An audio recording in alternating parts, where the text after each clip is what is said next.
Exponential, logarithmic, and inverse, presented by Kate Sebastian.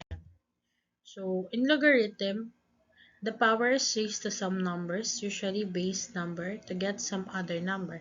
It is an inverse function of exponential function. So, for example, neta is this one. So, para ma-solve to,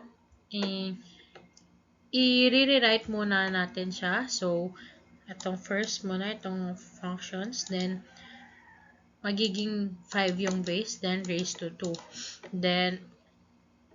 Then 5 raised to 2 is equals to 25.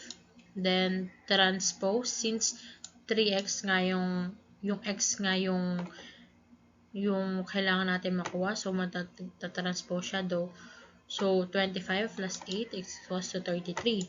So, divide lang both sides by 3 para makuha natin yung value ng x. So, magiging x equals to 11. So, ang final answer will be 11.